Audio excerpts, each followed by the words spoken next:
Hi, and welcome to Condemned and Happy. This is a podcast for those who've experienced some type of adverse religious experiences or religious trauma. Today's episode, we are going to talk about when government officials present religiously dominating views, where then is our safe space? Ray, go ahead and introduce yourself.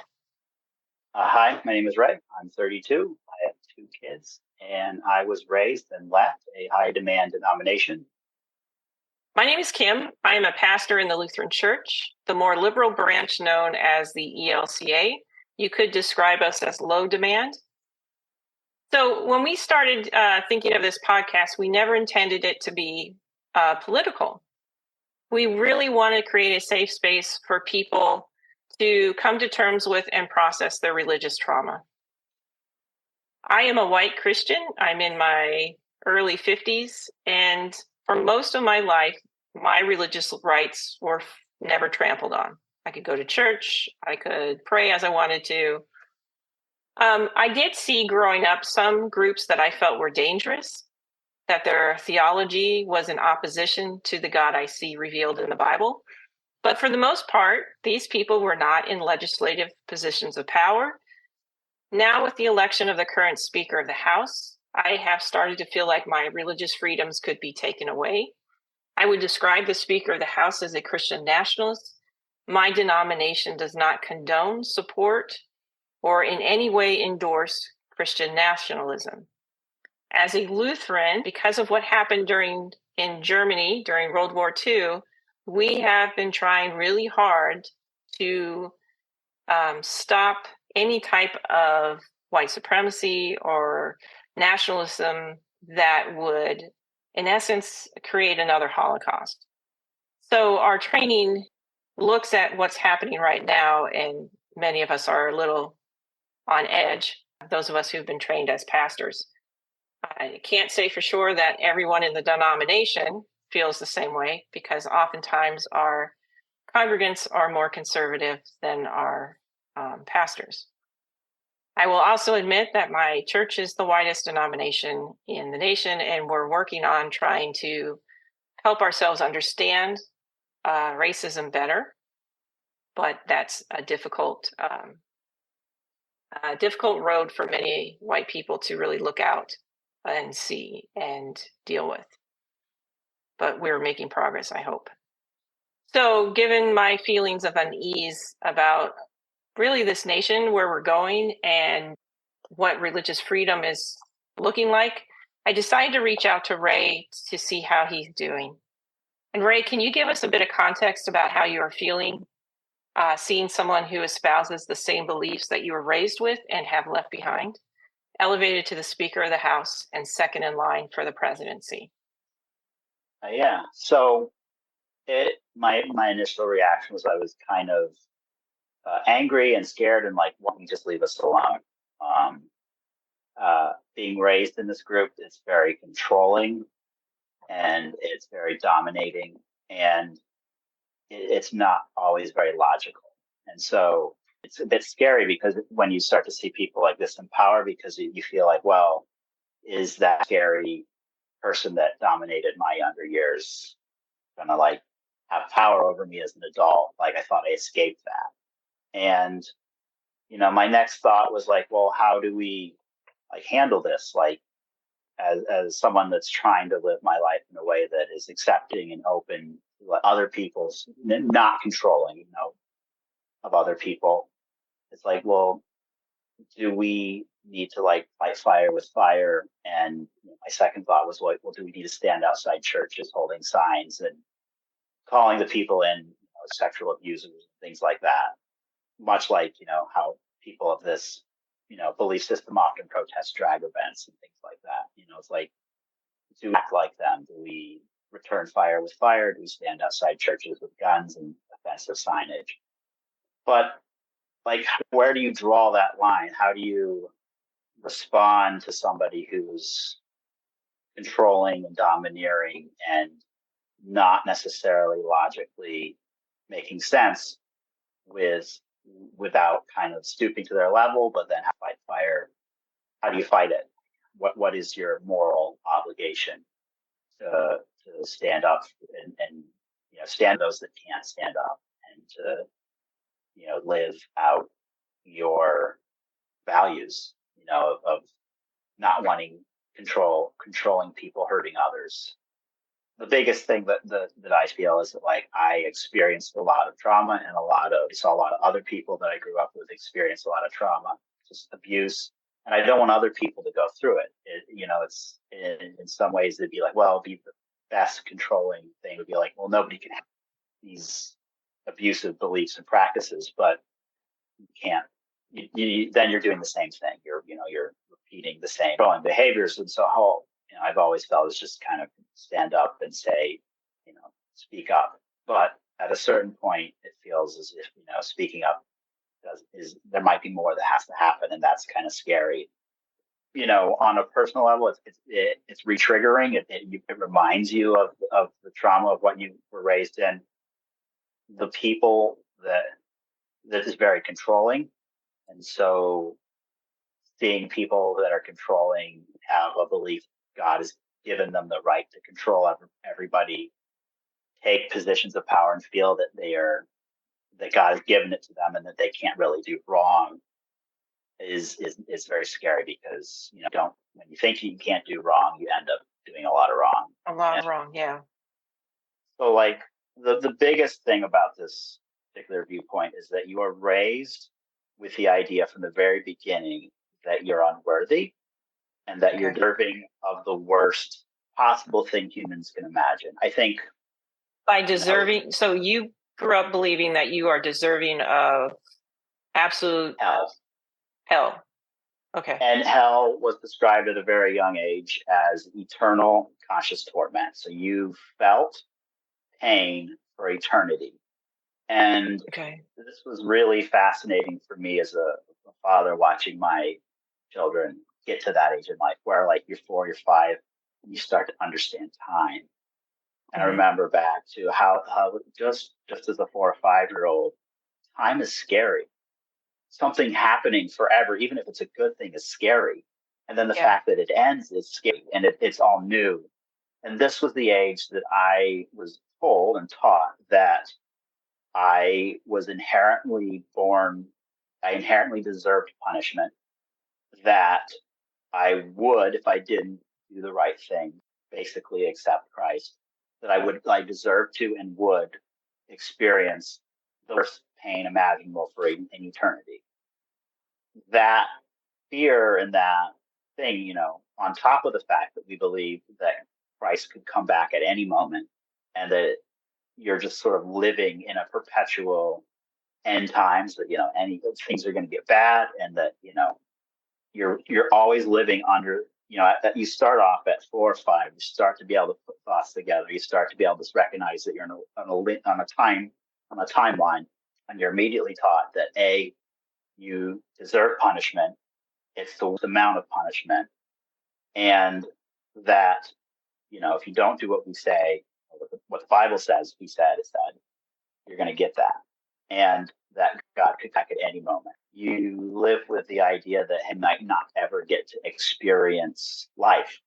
God might come back before I go to school, before I go to college, before I have a partner, before I have all those things. And so you kind of live in a constant state of fear and anxiety.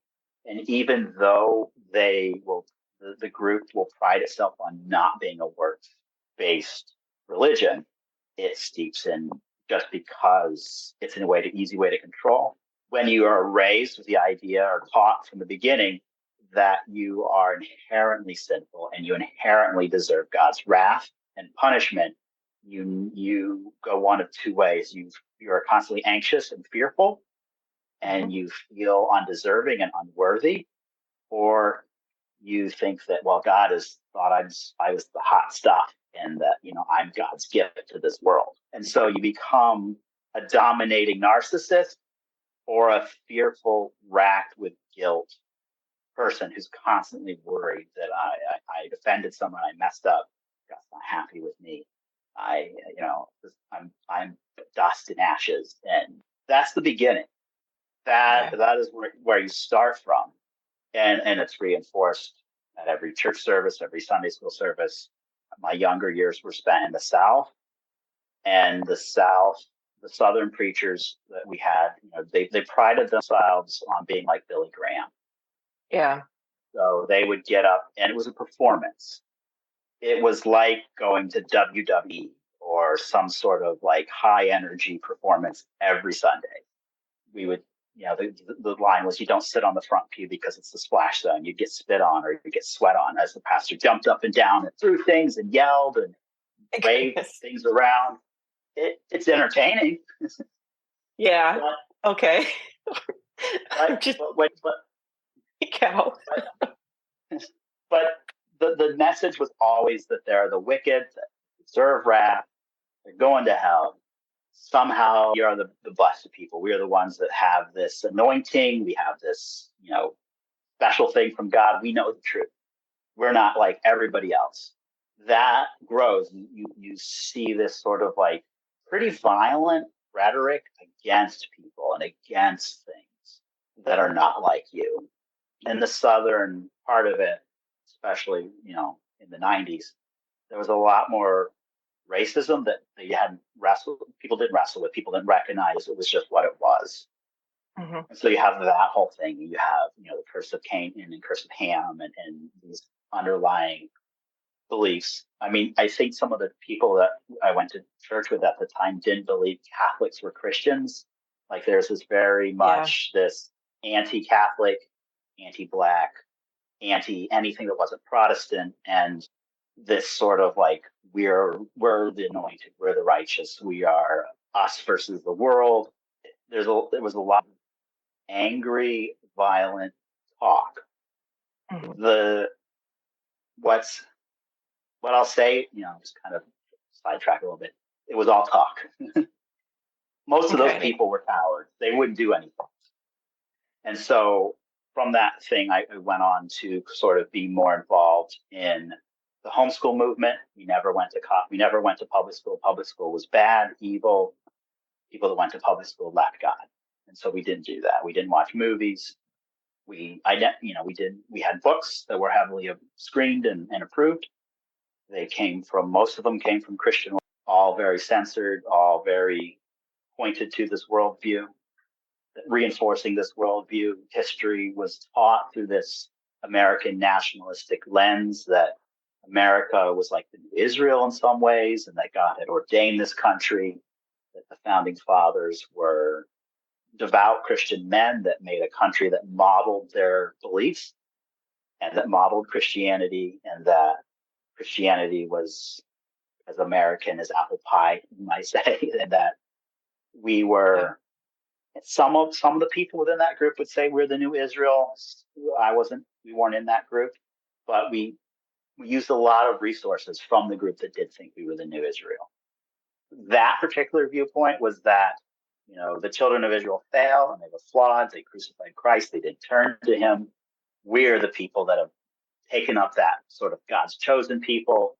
That particular viewpoint, instead of believing in sort of the rapture, they thought that by being holy and making everybody like them on America, we would usher in God coming back. So that was a separate viewpoint to the end times, but it was still tied into the end times. But that instead of God coming and judging the world, they thought that we as Israel, the new Israel, were going to make the world perfect, and then God would come back. The group that I was a part of, thought that Israel would have to become a nation, that we would see that happen. And when we saw that happen, that meant the end times, and that God was going to come back soon, and that he would usher in after 7 years. The rapture would happen. There'd be like 7 years of terrible things on earth. And then there'd be like 1,000-year reign of Christ where everything's sort of perfect, 1,000 years. And so they thought that seeing Israel come back to the Holy Land was part of that, and they championed that. They took the Bible verse that said, "Bless thee, I will bless those that bless thee, and curse them that curse thee," as literal, and like we're going to bless the Jews so that we get the blessings. They didn't believe that Jews went to heaven. They thought that the only Jews that went to heaven were Jews that became Christians. Okay. And so they would go and proselytize, evangelize the Jews. And it's a big thing for them to go proselytize Jewish communities. Which I'm sure the Jewish communities loved. Yeah. Yeah.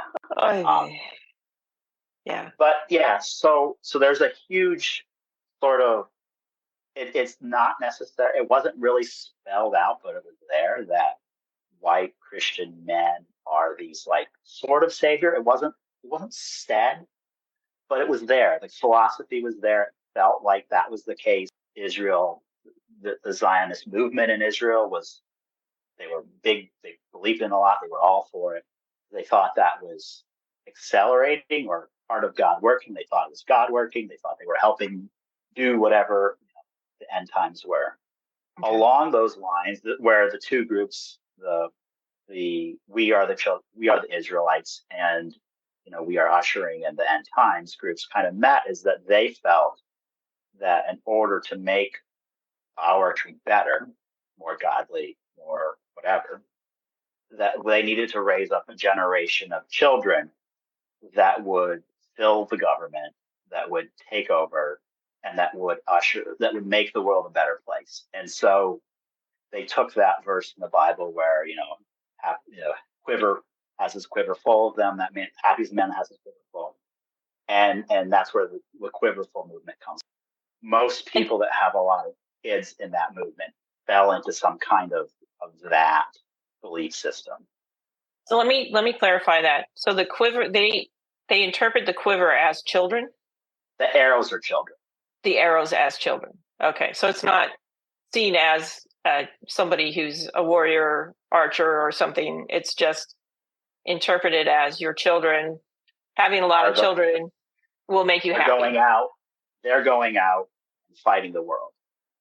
So the children's job is to grow up and fight the world, not the parents. Yeah. Yes. They expected that by raising this generation, I was raised in this kind of expectation that we as children were going to be raised, we were going to be homeschooled, we were going to be perfect, we were going to go to church, we were going to be indoctrinated essentially, and that we were then going to go out and take over the world. Kind of, we were going to work towards that goal of being Joshua going into the promised land. I think the project is called the Joshua Generation or something like that. We were going to be like Joshua or Daniel. We were going to like stand up. So that was the goal. That was why people homeschooled. They didn't want you to be in the world. They didn't want you to be, in the world. They wanted you to be in the world, but not of the world. So we were not. We were purposefully different than everybody around us. So we didn't have any of the normal things. We didn't have TV. We didn't have any of the cultural things that makes you an American raised at that time. That was all put on you as part of being a good Christian.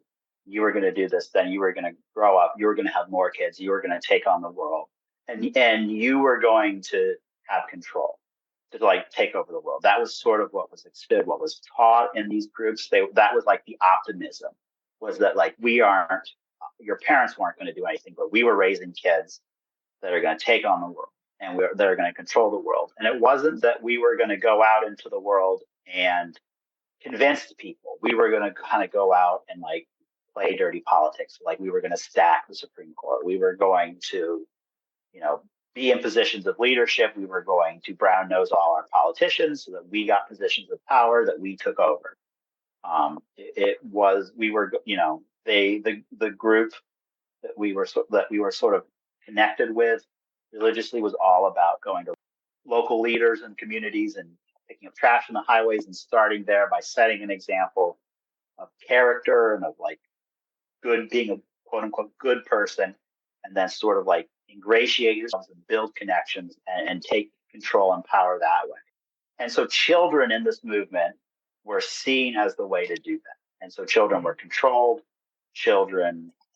Men and boys were sort of given power and told that they were going to have power and raised with the expectation that they were going to have power and control. And girls in the group were raised that they were going to be submissive and they were going to be a wife, and that was the highest calling for them. And that not being that was was not right. And so, we kind of talked about like high demand, like we were expected to go to church. We went to church when one group, they had 3 services on Sunday and one on Wednesday. And we went to all of those. They constantly had outside, or they had like BBS, they had all kinds of, quote unquote outreach, but they were only just really for other like-minded people. Those were only the people that came. So it was like you were working or you were at church or you were asleep. There was a lot of like, that was your entire social circle. Once you are in that community, they find doctors that they like. The doctor that has Bible verses as their screensaver on all the computers and is kind of friendly and chummy. And so they're plugged in. They find people that are of similar like mind, and they patronize only those people. It becomes this really insular community. It's not quite as like the Amish or Mennonites, or even like Orthodox Jewish communities, but it is like that in the sense that you stay in this little bubble. Like when you brought up like what if abuse happens, it's like, well, you tell people in the group and they tend to make excuses for why it's happening because we're also interconnected. Right. And it really, and because it's sort of there, everybody sort of normalizes it because it's happened so much within the group and you hear about it. And, my experience was that it was a real gossipy clique in which nobody talked about things publicly, but everybody knew. And nothing was ever really publicly addressed, but everybody knew. The kids especially, because as a teenager, you tell your other teen friends. And so even though we were all sort of in this insular bubble, we all knew a lot. And we didn't necessarily know who to go to. We didn't always know what to do, but we were there and we knew. So if you told a youth group leader or a pastor that there was abuse and they didn't report that to the police, I'm assuming that's what happened, that they would not report it to the police or they would not report it to Childline or some type of group. So like they would, if they were scared that they would get in trouble, they would. Okay. But it had to get to that. It had to get to the place where it was obvious and it couldn't be construed any other way. Being in this group, we helped other people in the group get jobs. So you tended, work with people that were in the group.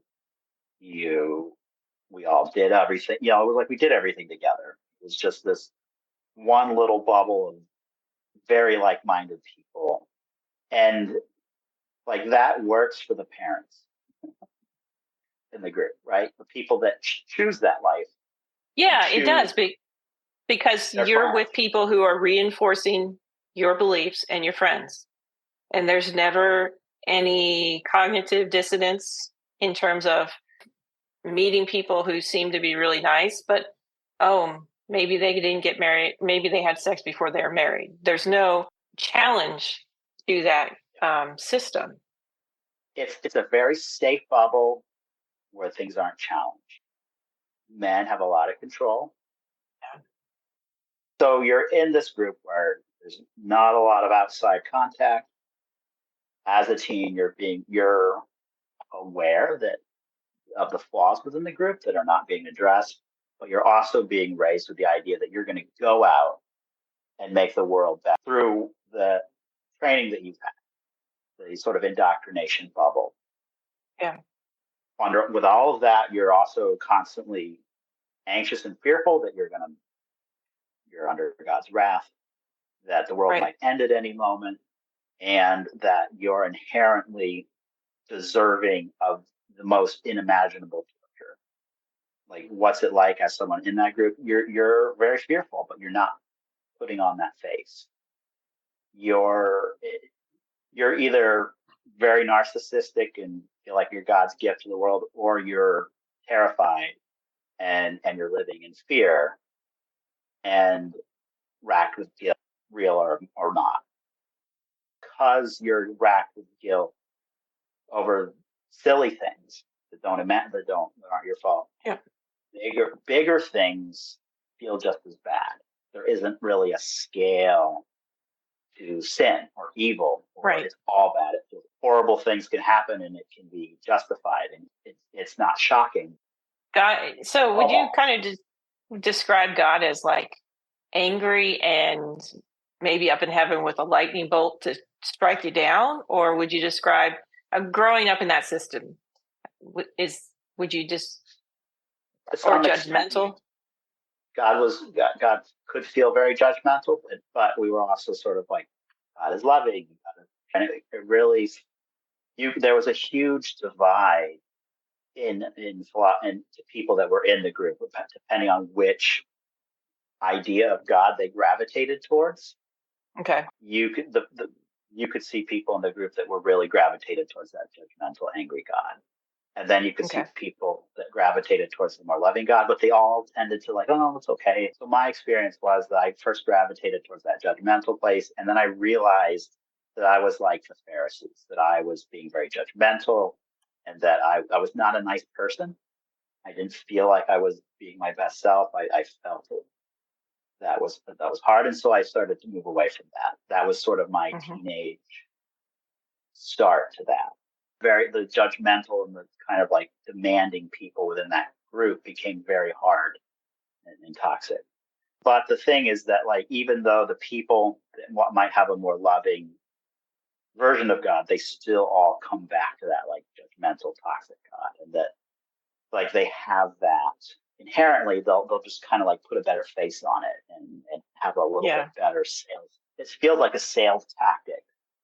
So you're talking about like a whole system that's just if you're fearful of, that you're living in constant fear. How did you break away from that? The big thing for me was sort of the politics around 45, where I had the church, in that Southern 90s church, they screamed about Bill Clinton and his Right. affairs, and they demonized him. Yeah, and his wife. Yes. And, if you're going to have a standard, he definitely missed the mark as far as sexual standards, ethics that they held up, a sexual moral that Right. they held up. I stupidly expected them to continue that. I don't think it's stupid to expect that. I think when the more evangelical fundamentalist people embraced 45, I think everybody's jaw was on the floor. So I'm sitting here as like, well, I've been told that we're going to raise up, we're going to be these moral people. I'm expected to live this ultra strict moral life. Mm-hmm. I watched all of these people that had been championing this, that were like this, all of a sudden do an about face and support somebody and it was the exact antithesis that everything they had ever said, thought, believed. And it was jarring. It was especially jarring because he had a pretty anti-immigrant sentiment. And as somebody that doesn't feel like an American, that is not culturally an American, it's very scary because it was a hard time. I worked in landscaping. I did not have a high school diploma. I did not have connections to get better jobs as a teen. And so I did landscaping. I did ag work. I worked on dairy farms. So I worked alongside immigrants, sometimes illegal, sometimes legal. I often felt more in common with them. America is weird. We can share that. Like, yes. This is a weird place. And so this sort of outside feeling, a lot of these immigrants, they live in their own little immigrant bubble. They all live together with other immigrants from the same country. They all speak the same language. They have the same thing. They eat together. They go to the same church together. It felt very similar once they finally got out and started getting jobs. So it was like, well, you're talking about people I know. You're talking about people that I have a connection with. You're hurting people that I know and have a connection with, that I kind of identify, that I feel more like than all the other people.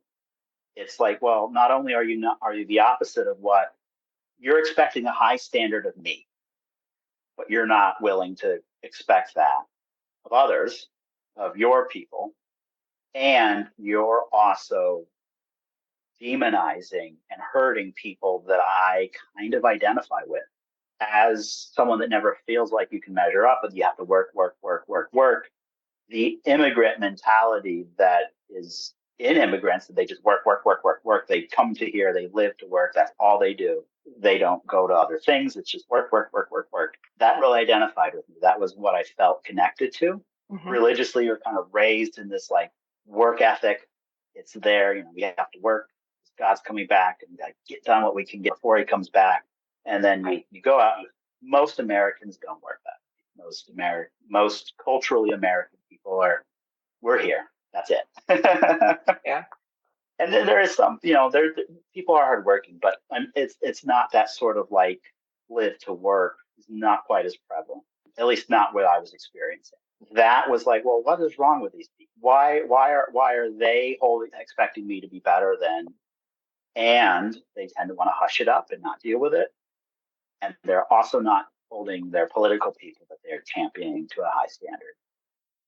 So sort of this weird thing is that Pence is what they would champion. Yeah. He is exactly what they would want. Much like the current speaker, he is exactly what they want. He has none of the baggage that 45 has. I thought they would go for Pence. And they had several opportunities to go for him. If they had rallied and changed, they really could have. It was sort of eye-opening that never happened. That's sort of what's triggering and traumatizing about this, is that you realize these people will lift leaders up, follow them to the end, but never hold them accountable. You see that, you start digging in, and you realize that the vast majority of leaders within this group are not ever held to a standard. They're abusive. They're not living the standard they expect you to live, and they're given special permissions to commit whatever they want. And they hold on to power and whatever dirty tricks they can. Suddenly seems very political and very manipulating, because it was like your entire life, your entire world. You can stay in that, seeing it as bad for a long time, because that's all you've known. Yeah. And I think there's a lot of people in this community that are that. They see the problems, they know they're there, but they don't know anything else, because it is very traumatizing to leave. Yeah. And the thing for me was that particular viewpoint was like, if I hadn't experienced some of the things that I experienced in it, mostly sort of what I would fall under like pastoral misconduct or miscare, maybe. Miscare is probably the best way to put it. I probably wouldn't have left, or left at that time. But it was so bad that I was like, well, I have to leave. I cannot in good conscience continue to take my young children here. I'm going to be part of the abuse problems. And I was really scared that at some point someone was going to go to prison. And when you see that people at the top never get held accountable, that's who that's going to be. So it's like, well, I don't want to be part of this. It was a soft leaving, and it was a hard leaving, but then it was like, well, we're going to go to a different church. And then that was sort of a cushion for a little while. And then it was like, well, this is really hard, because of all the like coding of everything and like the language and all that. It's also here. It's the same language, it's the same thing, and the same sorts of people that can become abusive and that can take this too far were there. And it was like, I want to be part of this. I can't. It felt like going to an abusive partner again. It felt like staying in an abusive situation. And so when I see people like that get power again, it's like the abusive relationship is chasing me. It's like the control and the fact that like this is chasing me. It feels like someone is weaponizing something against me again. It's they're going to expect me as an American to live this perfect life, and if I don't, They're going to punish me while they themselves live. And Right. so you don't feel safe. You know, when you start to become aware of consequences and how things happen, and you look at like other things, that bad things that have happened, you realize that the people at the top are never going to take responsibility. They're going to make themselves look good. And somebody else is going to get blamed and thrown under the bus, metaphorically or literally. Yeah. And so it's like you feel very out of control. You don't feel like you have agency. Right. You feel like you're pressured to do things because, hey, we got to reach people, we got to save people, while we got to Right. get people in the door while we can. But then you don't have the equipment to do it. You're expected to donate 10% of your income while working, and then it is just this system that squeezes and squeezes and squeezes, and never feels like the top is held accountable and takes responsibility.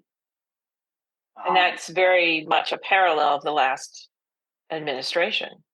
Because, there was a time where you could kind of escape religion and the secular world, our secular government would just, kind of be a non-entity in that. And now there's still safeguards to keep it from completely unraveling. But yeah, when you think about what 45 is willing to do if he gets reelected, how are you coping with all of this? Like, are you finding safe places? I think that history is very helpful, and just the fact that it has been really bad.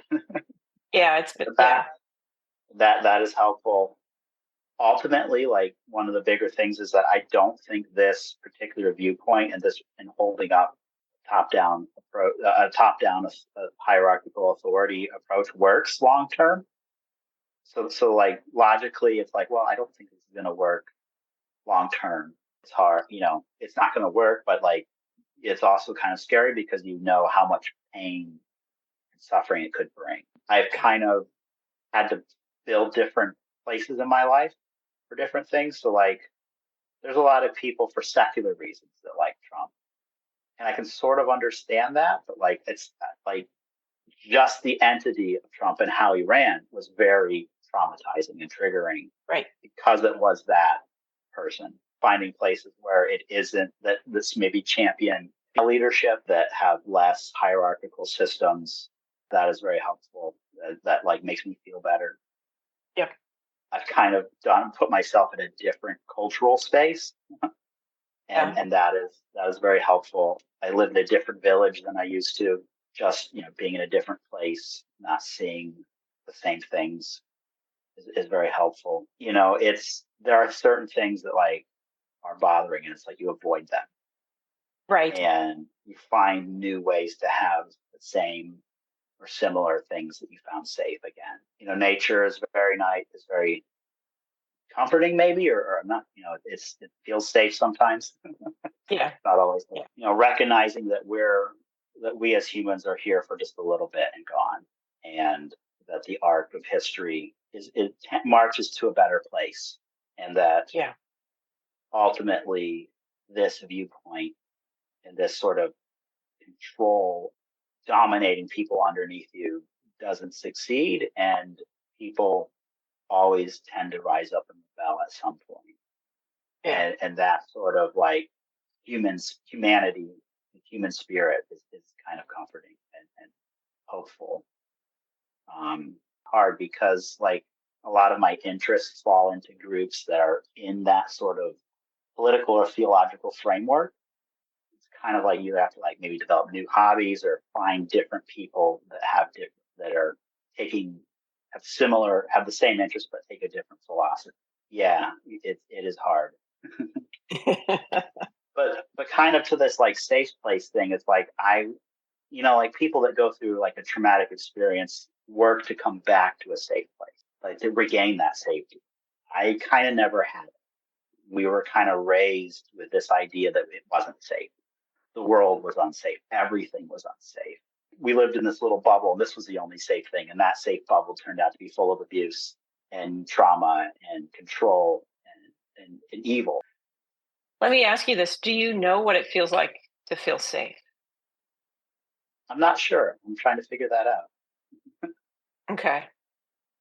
So it's like a whole new world as a 13-year old of like, well, I think that like because I've been so ingrained with this idea that this, something bad is about to happen, you just kind of expect it, and that you create because you're normally in that place. You create something else that could happen. I think people that are raised in that viewpoint, come from that viewpoint, have a hard time building safety and security. Yeah.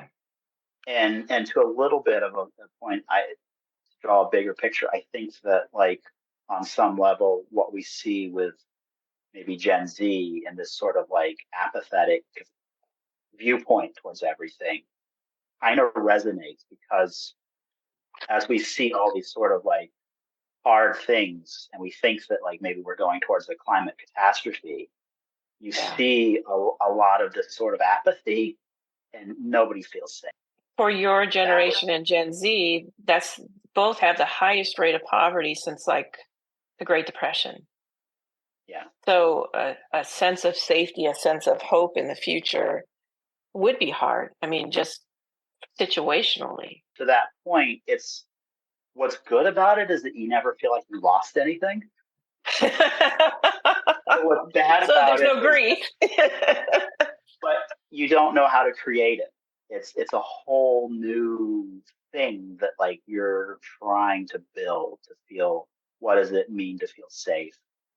What does it mean to feel secure? What does it mean to trust yourself? What does it mean to not think that any possible minute the sky could open up and you could be gone?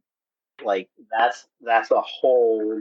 It's like a whole new world that you're not equipped to like create, but here you are at some point in your life creating. Where do you find hope? What does hope look like?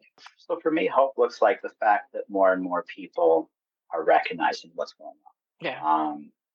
Yeah. It is to see that people are seeing, and that there isn't this how unpopular this controlling narrative is, how easily it falls apart, how much it is pretty obviously destined for failure. It is very hopeful. There's a lot of hope in the fact that, I think I've brought it up before, but like history and the timeline that the human spirit pushes out. We tend to push out overarching, controlling people, and we have a long history of rebellions and revolts and overtake and working to create a better place. Like with the current speaker, I don't think he's going to be very effective.